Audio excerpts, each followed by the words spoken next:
আমরা খুব ভালোভাবে খেয়াল করব যে কোনো অঙ্গকে সুস্থ করে তোলার জন্য, কোনো গ্রন্থিকে সুস্থ করে তোলার জন্য আমাদেরকে দৃষ্টি দিতে হবে সেই অঙ্গটা যার, সেই গ্রন্থিটা যার, সেই ব্যক্তির দিকে, সেই রুগীর দিকে।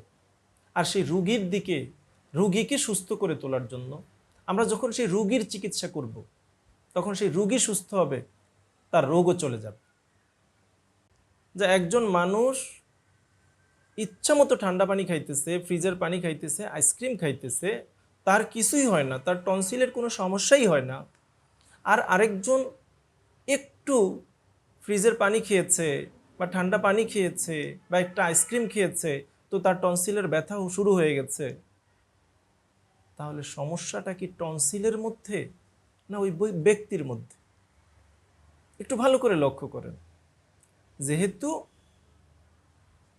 এমন বিষয়টা যে সামান্য একটু ঠান্ডাতেই সে অসুস্থ হয়ে যাচ্ছে, তার টনসিলের ব্যথা করতেছে, টনসিল ফুলে যাচ্ছে, তো এই টনসিলাইটিস থেকে বাঁচার জন্য, স্থায়ীভাবে মুক্তি লাভের জন্য সবচেয়ে উত্তম হবে যে শুধু টনসিলের চিকিৎসা না করে ওই টনসিল যার, যেই ব্যক্তির, সেই ব্যক্তিকে সুস্থ করে তোলা।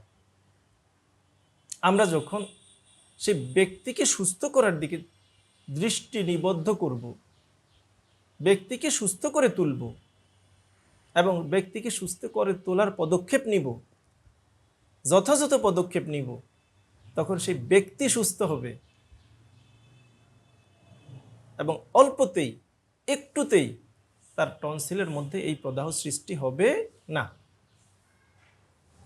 যদি কেবলমাত্র টনসিল টনসিল টনসিল করে চিকিৎসা করি, শুধু টনসিলের লক্ষণকে নেই আর টনসিলকে সুস্থ করে তোলার চেষ্টা করি, তাহলে সে স্থায়ীভাবে সুস্থতা লাভ করবে না। স্পষ্ট কথা, ভালো করে জেনে রাখেন। টনসিল সুস্থ করতে হলে, স্থায়ীভাবে সুস্থ করতে হলে সেই ব্যক্তিকেই সুস্থ করে তুলতে হবে। এখন সেটা কিভাবে সম্ভব? এটা সম্ভব হলো ক্লাসিক্যাল হোমিওপ্যাথির মাধ্যমে। যখন রোগীর মানসিক লক্ষণ, তার সার্বদৈহিক লক্ষণ এবং আঙ্গিক লক্ষণ, এই সমস্ত লক্ষণগুলোকে নিয়ে লক্ষণ সমষ্টি অনুসারে একবারে একটা ওষুধ নির্বাচন করা হয় এবং সেই ওষুধটাকে শক্তিকৃত অবস্থায় সূক্ষ্ম মাত্রায় প্রয়োগ করা হয়, তখন সেই ব্যক্তি সুস্থ হয় আর তার টনসিলটা স্থায়ীভাবে সুস্থ হয়।